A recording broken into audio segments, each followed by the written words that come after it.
मुझसे कहे मैं कितनी मोहब्बत है।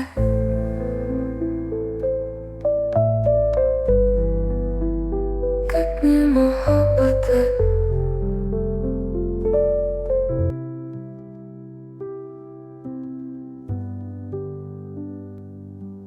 आप सुन रहे थे मेरे साथ कितनी मोहब्बत है। कितनी मोहब्बत है भाग 8। मीरा कॉफी का मग टेबल पर रखकर चली गई। अक्षत खुली आंखों से सब देख रहा था। वह उठकर बैठ गया। उसकी नजरें सामने पड़ी जूठी कॉफी पर थी। तभी अर्जुन वहां आया और बैठते हुए कहा, वाओ कॉफी।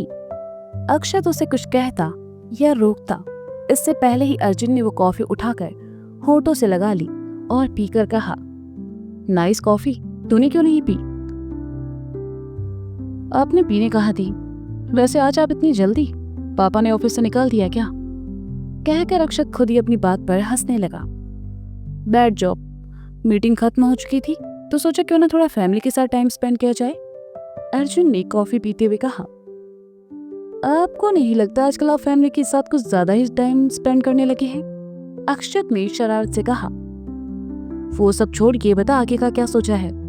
अर्जुन ने कहा, ग्रेजुएशन तो हो चुका, अब सोच रहा हूँ LLB कर लूं। आपका क्या ख्याल है? अक्षत ने कहा, अच्छा आइडिया है। कब से शुरू कर रहा है? अर्जुन ने कहा, बस 2 महीने बाद ही कॉलेज में क्लासेस शुरू हो जाएंगी। अक्षत ने कहा, तब तक क्या करेगा? अर्जुन ने सवाल किया।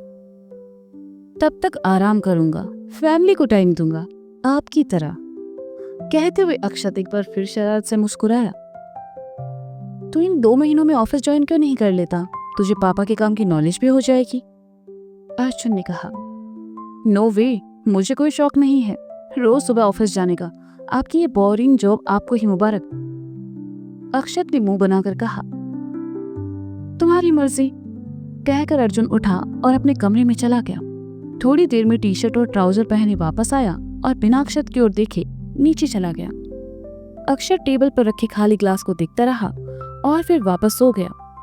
इस बार उसे सच में नींद आ गई। घूमते घामते मीरा वापस ऊपर आई तो अक्षत को सोते पाया। ठंड की वजह से अक्षत सिमटा हुआ था तो मीरा अपने कमरे में गई और वहां से कंबल उठा लाई। उसने कंबल अक्षत को ओढ़ा दी। अक्षत के लिए उसके मन में ये भाव क्यों थे वो खुद नहीं जानती थी, पर उसे ये सब करना अच्छा लगने लगा था। मीरा जूठा कप उठाकर नीचे चली आई। रात के खाने के वक्त सभी मौजूद थे सिवाय अक्षत के। अक्षत कहाँ है? विजय जी ने सवाल किया। अंकल वो ऊपर सो रहे हैं, जवाब मीरा ने दिया। इस वक्त? ये कोई सोने का टाइम है? राधा, जाकर उठाओ उसे और नीचे आने को कहो। उसकी मन मर्जियां दिन ब दिन बढ़ती जा रही है। विजय जी ने कठोर होकर कहा। नींद में उठाऊंगी तो वो गुस्सा होगा। आप सब खाइए, वो बाद में खा लेगा। राधा ने शांत लहजे में कहा, बात खाने की नहीं है, आपके लाडले की गलत आदतों की है। खाने के टाइम सोना, सोने के टाइम बाहर घूमना, ये सब क्या है राधा? आपके ही लाड प्यार ने उसे सर चढ़ा रखा है। विजय जी ने कहा, ऐसी बात नहीं है, वो अपनी आदतें बदल रहा है। राधा ने अक्षत के बचाव में कहा। विजय जी बहस करते उससे पहले ही मीरा बोल पड़ी, अंकल वो उनके सर में दर्द था इसलिए वो दवा खाकर सोए हैं, हमने ही दी थी। मीरा ने पहली बार झूठ बोला। शायद जैसे ही राधा से नजरें मिली तो मीरा नीचे देखने लगी। विजय जी का गुस्सा छू हो गया और उन्होंने कहा, ऐसी बात है तो पहले क्यों नहीं बताया? राधा, उसे बाद में उठने पर खिला देना और ज्यादा परेशानी हो तो कहना डॉक्टर से मिल ले। राधा ने कहा और सबको खाना परोसने लगी। सबने खाना शुरू किया। खाते खाते अर्जुन ने कहा, पापा मैं सोच रहा हूँ क्यों ना इस संडे फैमिली पिकनिक पर जाया जाए। बहुत दिन हो गए हम सब कहीं घूमने नहीं गए। आइडिया तो अच्छा है। क्यों राधा, तुम्हारा क्या ख्याल है? विजय जी ने पूछा। जैसा आपको ठीक लगे। राधा ने कहा, ये पिकनिक पे जाएंगे पर कहाँ भैया? निधि ने एक्साइटेड होकर कहा, कल सुबह तक बता दूंगा, अब खाना खाओ आराम से। अर्जुन ने कहा तो निधि खुशी खुशी खाना खाने लगी। सभी खाना खाकर अपने कमरों में चले गए। मीरा राधा के पास आई। और सभी धोए हुए बर्तन रो में जमाने लगी। मीरा को काम करते देखकर राधा ने कहा, तुमने बाहर झूठ क्यों कहा? मीरा पलटी और कहा, आप क्या जादू जानती है? नहीं, राधा ने हैरानी से कहा। फिर आप हर बात कैसे जान लेती हैं? मीरा ने मासूमियत से कहा। राधा हंसने लगी और कहा, क्योंकि तुम जब झूठ बोलती हो तो तुम्हारी आंखें घूमने लगती है, बिल्कुल तुम्हारी माँ की तरह। आप हमारी माँ को कैसे जानती हैं? मीरा ने हैरान होकर कहा, जबकि उसने तो कभी किसी के सामने अपनी माँ का जिक्र तक नहीं किया था। मीरा की बात सुनकर राधा एक पल के लिए सहमी और फिर कहा, मेरा मतलब इतनी खूबसूरत आंखें तुम्हें अपनी माँ से ही मिली होगी। बेटियां माँ पर ही तो जाती है, इसलिए अंदाजा लगाया। ओह हाँ, हमारी माँ बहुत खूबसूरत थी, हमसे भी ज्यादा, और उनकी काली आंखें बहुत गहरी थी। मीरा ने सोचते हुए कहा, वो तो तुम्हें देखकर ही लग रहा है कि वो कितनी खूबसूरत रही होंगी। अब ये बताओ, बाहर सबके सामने झूठ क्यों कहा तुमने? राधा ने बात बदलते हुए कहा, वो अंकल इस तरह नाराज हो रहे थे, इसलिए। वैसे भी अगर किसी के भले के लिए झूठ बोला जाए तो वो झूठ झूठ नहीं होता। मीरा ने कहा, आजकल बड़ी सयानी हो गई हो, राधा ने कहा और फिर काम में लग गई। मीरा ने सभी बर्तन रौ में जमा दिए। जाने लगी तो राधा ने रोकते हुए कहा, मीरा, ये खाना अक्षत के लिए लेकर जाओगी प्लीज? जी लाइए, मीरा ने कहा और खाने की प्लेट लेकर ऊपर चली आई। अक्षत अभी तक सो रहा था। मीरा ने खाने की प्लेट टेबल पर रखी और अक्षत को उठाने के बारे में सोचने लगी। निधि अपने कमरे में कपड़ों को फैला के बैठी थी। 2 दिन बाद ही संडे जो था। निधि को घूमना फिरना बहुत पसंद था, बस इसलिए वो अपने कपड़े देख रही थी। उधर अर्जुन अपने कमरे में बैठा पिकनिक के लिए कोई अच्छी लोकेशन ढूंढ रहा था और बेचारी मीरा उस सोए हुए शेर को जगाने का सोच रही थी। मीरा ने धीरे से अक्षत के कंबल को खींचा। अक्षत ने कसम कसाकर कंबल वापस खींच लिया। उसे उठाना मीरा के लिए मुश्किल हो गया। उसने मरी हुई आवाज में कहा, अक्षत जी खाना। लेकिन अक्षत तो जैसे घोड़े बेचकर सोया हुआ था। उसने ना मीरा की आवाज सुनी, ना ही उसकी मौजूदगी महसूस की। अब इन्हें कैसे उठाएं? मीरा ने मन ही मन कहा और फिर कुछ सोचकर अपना हाथ अक्षत के कंधे की ओर बढ़ाया। अक्षत को छूते ही मीरा के हाथ कांप रहे थे। उसने धीरे से अक्षत के कंधे को छुआ और थपथपाते हुए उसे जगाने की कोशिश की। इस बार अक्षत जाग गया। उसने देखा मीरा खड़ी है तो तुरंत उठकर बैठ गया और कहा, तुम यहाँ? वो आंटी ने आपके लिए खाना भिजवाया है, आप नीचे नहीं आए थे ना, इसलिए। मीरा ने धीरे से कहा। कहकर अक्षत उठा और वॉश बेसिन की तरफ चला गया। हाथ मुंह धोया और वापस आकर बैठ गया। मीरा ने प्लेट उसके सामने रख दी और जैसे ही जाने लगी, अक्षत ने कहा, तुमने खा लिया? जी। मीरा ने पलटकर धीरे से कहा, तुम क्या हमेशा ऐसे ही बात करती हो? जी हाँ, जी हाँ, हम वगैरह वगैरह। बोर नहीं हो जाती ऐसे बात करते करते? अक्षत ने कहा, यह हमारे घर की तहजीब है, हम बचपन से ऐसे ही बात करते हैं। मीरा ने धीरे से कहा, अजीब तेजीब है। अक्षत ने निवाला तोड़ते हुए कहा, तेजीब नहीं, तहजीब, मतलब शिष्टाचार। मीरा ने कहा, मैंने पूछा तुमसे? अक्षत ने घूर कर उसे देखते हुए कहा, सड़ू। मीरा ने बड़बड़ाते हुए कहा और वहां से चली गई। अक्षत खाना खाने लगा। खाना खाकर वह अपने कमरे में चला गया और बिस्तर पर गिर गया। नींद से आंखें फिर मूंदने लगी। सुबह नाश्ते के लिए अक्षत सभी के साथ मौजूद था। आज की चाय दादाजी के कहने पर मीरा ने ही बनाई थी। मीरा ने अक्षत को छोड़कर सबको चाय दी। जैसे ही वह वापस जाने लगी, अक्षत ने थोड़ा ऊंची आवाज में कहा, माँ, मुझे एक कप चाय चाहिए। अक्षत के मुंह से चाय का नाम सुनकर मीरा पलटी और बाकी सब हैरानी से उसे देखने लगे। अर्जुन ने तो पूछ भी लिया, चाय और तुम कब से? किसी ने कहा था कि अदरक वाली चाय कॉफी से बेहतर होती है, तो सोचा ट्राई करके देखता हूं। अक्षत ने मीरा की ओर देखते हुए कहा। मीरा ने अक्षत को देखकर मन ही मन कहा, ओह, तो इन्होंने हमारी सारी बातें सुन ली थी। मीरा जी, एक कप चाय। अक्षत ने उसे खोया हुआ देखकर कहा। मीरा किचन में चली गई। उसके जाते ही निधि ने अक्षत से कहा, भाई सच कहा है उस कहने वाले ने, chai is better than coffee. Meera को भी चाय बहुत पसंद है और वो चाय बनाती भी बहुत अच्छा है। अक्षत ने निधि की बात का कोई रिस्पॉन्स नहीं दिया, बल्कि उसकी नजरें तो किचन के दरवाजे की ओर थी। मीरा ने अक्षत के लिए चाय बनाई। उसे अक्षत का व्यवहार अब भी कुछ समझ नहीं आ रहा था। उसने चाय उबाली और कप में छानकर बाहर ले आई। उसने कप अक्षत की ओर बढ़ा दिया और शक भरी नजरों से उसे देखने लगी कि आखिर इसके दिमाग में अब क्या खिचड़ी पक रही है। अक्षत ने एक घूंट पिया और मुस्कुराने लगा। अर्जुन और निधि उसे ही देख रहे थे और उसके रिएक्शन के इंतजार में थे। जब काफी देर तक वह कुछ नहीं बोला तो निधि ने कहा, भाई बताओ ना कैसे बनी है। अक्षत ने मीरा को देखते हुए कहा, बहुत अच्छी है। ये लाओ 1000 रुपए। निधि ने अर्जुन से कहा। अर्जुन ने जेब से 1000 रुपए निकाले और मायूसी से निधि की ओर बढ़ा दिए। निधि ने अर्जुन से शर्त लगाई थी कि अक्षत को मीरा की बनाई चाय पसंद आएगी और वह ये शर्त जीत गई। मीरा नाश्ता करने के लिए आकर बिल्कुल अक्षत के सामने बैठ गई। अक्षत की नजरें बस उसके मासूम चेहरे पर जम गई हो जैसे। वह एक टक मीरा को देखता रहा और मीरा उससे बेखबर गर्दन झुकाकर अपना नाश्ता करती रही। जब तक अक्षत ने चाय खत्म की तब तक उसकी नजरें बस मीरा पर ही थी और इस बीच उसने एक बार भी पलकें नहीं झपकाई। सभी नाश्ता करने में लगे हुए थे, लेकिन सामने बैठी राधा ने जब अक्षत को देखा तो मन ही मन कुछ सोचकर मुस्कुरा उठी। नाश्ता करने के बाद मीरा और निधि उठकर अपना बैग लाने ऊपर चली गई।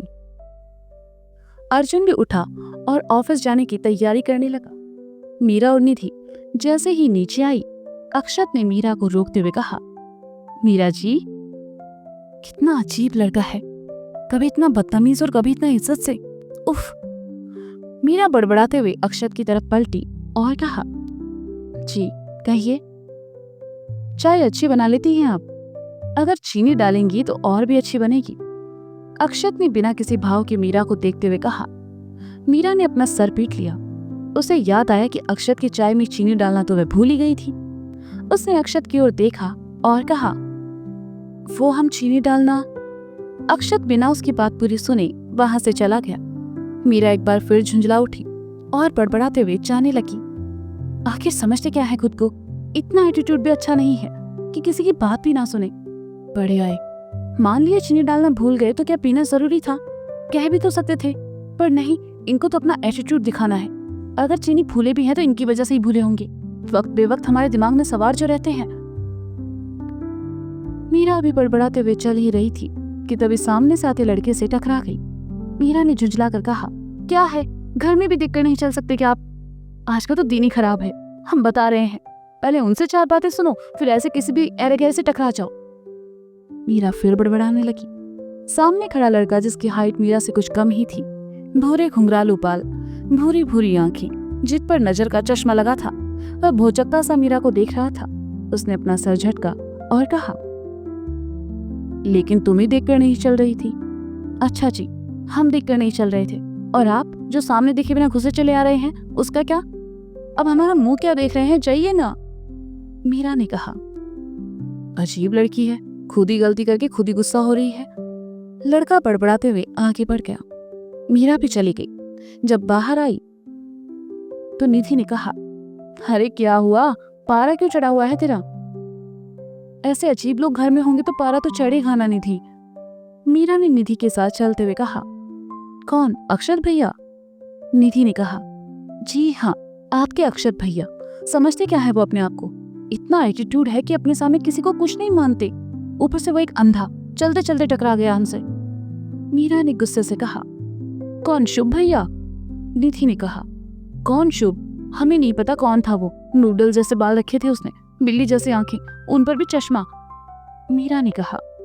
निधि हंसने लगी और कहा, अरे वो शुभ भैया ही हैं, अक्षत भैया के दोस्त। छोड़ो उन दोनों को, वो ऐसे ही हैं, सबको परेशान करते हैं। अब चलो कॉलेज, वरना देर हो जाएगी। निधि ने उसे खींचते हुए कहा। शुभ, जो कि अक्षत का दोस्त था, अक्षत के पास आया और कहा, यार कौन है वो लड़की? पूरा मूड खराब कर दिया। कौन लड़की? अक्षत ने बालकनी से पीठ लगाकर कहा। मुझे क्या पता कौन लड़की, नीचे मिली थी, बहुत गुस्से में थी भाई। शुभ भी उसके सामने आकर बैठ गया। अच्छा वो निधि की दोस्त है, अक्षत ने कहा। तो यहाँ क्या कर रही है?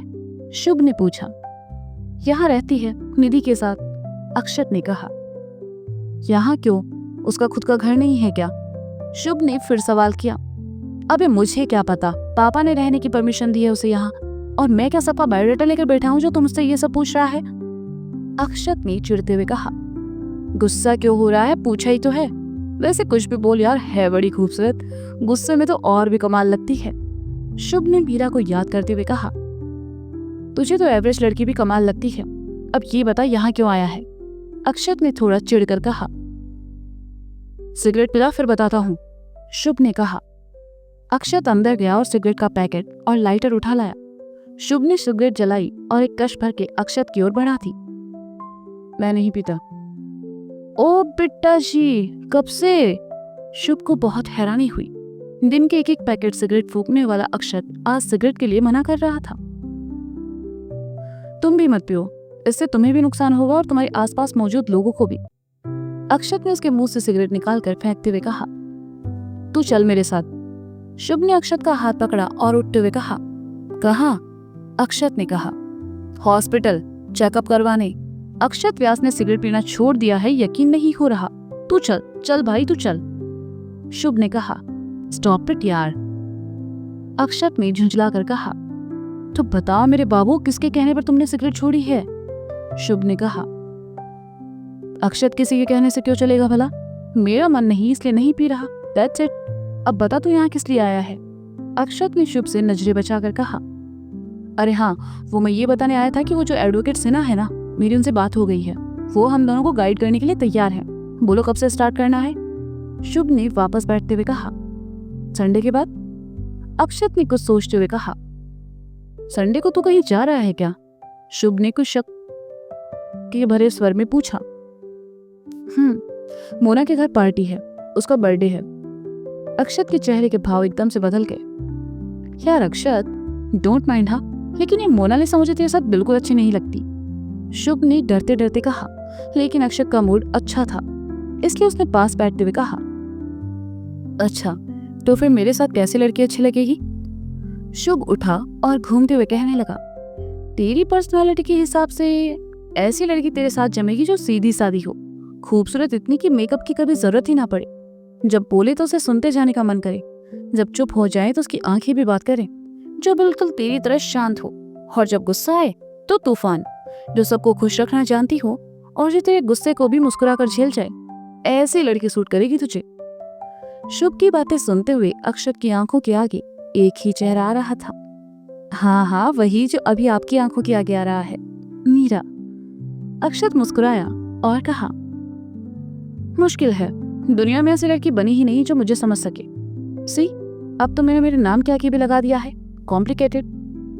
अरे बाबू, हर किसी के लिए कोई ना कोई बना है, बस तेरे लिए जो बनी है ना, वो मोना तो बिल्कुल नहीं है, शुभ ने चिढ़कर कहा। अच्छा सुन, तू चलना मेरे साथ पार्टी में, वहां के लिए बोर हो जाऊंगा यार, अक्षत ने कहा। चलूंगा लेकिन एक शर्त पर, शुभ ने कहा। वो क्या? अक्षत ने कहा। उसके लिए गिफ्ट लेकर नहीं जाऊंगा, शुभ ने बच्चों जैसा मुंह बनाकर कहा। ठीक है, तो संडे इवनिंग डन, चल नीचे कॉफी पिलाता हूं तुझे, कहकर अक्षत शुभ के साथ नीचे चला आया। देखते ही देखते 2 दिन निकल गए। संडे की सुबह सभी एक्साइटेड थे। दादा दादी तैयार होकर खड़े थे, विजय और राधा भी तैयार होकर आ चुके थे। अर्जुन मीरा के साथ जाना चाहता था ताकि उसे थोड़ा करीब से जानने का मौका मिले, लेकिन विजय जी ने पहले ही उसके अरमानों पर पानी फेरते हुए कहा। अर्जुन, मैं, पापा, माँ और राधा एक गाड़ी में चलेंगे, लेकिन इतनी दूर गाड़ी ड्राइव नहीं कर पाऊंगा, तुम साथ चलो। वो पापा, अर्जुन ने हिचकिचाते हुए कहा। कोई परेशानी है? विजय जी ने पूछा। नहीं पापा, कोई परेशानी नहीं है, अर्जुन ने बेबसी से कहा। हाँ तो फिर चलो, देर हो जाएगी, निधि और मीरा अक्षत के साथ आ जाएगी, कहते हुए विजय जी गाड़ी की ओर बढ़ गए। अर्जुन भी आया और गाड़ी वहां से निकल गई। एक गाड़ी और बची थी। निधि जींस टॉप पहने, सर पर बड़ी सी टोपी लगाए आ चुकी थी, लेकिन सब जा चुके थे। उसने पापा को फोन किया तो उन्होंने अक्षत के साथ आने को कहा। अक्षत भी तैयार होकर नीचे चला आया, लेकिन मीरा को वहां नहीं देखकर उसे शरारत सूझी और उसने निधि से कहा, यार निधि, वो सर्दी बहुत है और मेरा जैकेट माँ के कमरे में रखा है, प्लीज ले आओगी? ठीक है। निधि जैसे ही जाने लगी तो अक्षत ने रोकते हुए कहा, मेन डोर मैंने लॉक कर दिया है, तू पीछे वाले रास्ते से जाना। लेकिन मीरा, निधि ने कहा, वो तो माँ पापा के साथ निकल गई। अक्षत ने कहा, अजीब लड़की है, मैंने कहा था मेरे साथ चलना, अकेले चली गई। निधि ने सोचते हुए कहा, अब तू क्यों देर कर रही है, जैकेट लेके आ ना मेरा। अक्षत ने कहा। निधि चली गई। निधि की जाते ही मीरा आई। उसने सफेद रंग का कुर्ता, उस पर हल्के गुलाबी रंग की स्वेटर और नीचे हरे रंग की सलवार पहन रखी थी। बालों की चोटी बनाई हुई थी और कानों में छोटे छोटे झुमके पहन रखे थे। सादगी में कोई इतना सुंदर भी लग सकता है, ये अक्षत ने पहली बार देखा था। मीरा जाना नहीं चाहती थी, लेकिन सबके फोर्स करने के बाद वह जाने के लिए तैयार हो गई। मीरा को देखते ही अक्षत ने आंखों पर चश्मा लगा लिया और अपनी पीठ गाड़ी से लगाकर खड़ा हो गया। मीरा उसके पास आई और कहा, बाकी सब कहाँ हैं? अक्षत ने चश्मा उतारा और मीरा को देखते हुए कहा, वो तो चले गए। सब चले गए, लेकिन हम तो यही हैं। मीरा ने उदास होकर कहा, तुम्हें मेरे लिए छोड़कर गए हैं। अक्षत ने मदहोशी वाले भाव लाकर कहा, मतलब? मीरा ने कहा, मतलब घर पर सिर्फ तुम और मैं और तुम। अक्षत ने कहा। मीरा का दिल तेजी से धड़क रहा था। उसे अक्षत के अलावा वहां कोई भी दिखाई नहीं दिया। मीरा को खामोश देखकर अक्षत गुनगुनाने लगा, हम तुम एक कमरे में बंद हो और चाबी खो जाए। मीरा ने सुना तो उसे अक्षत की नीयत पर शक होने लगा।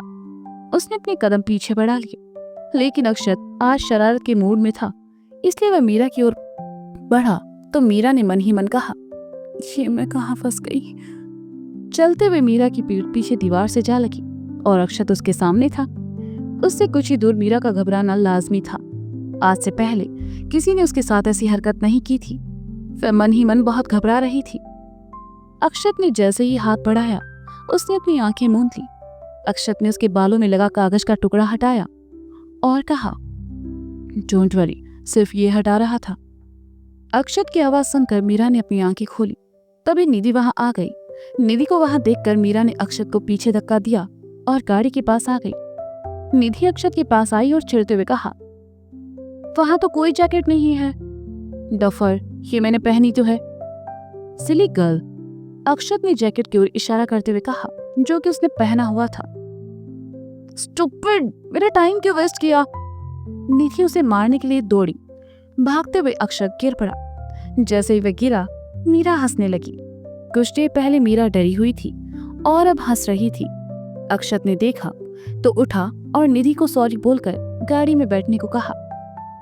फिर मीरा के पास आया और मीरा से कहा, हंसती हुई अच्छी लगती हो।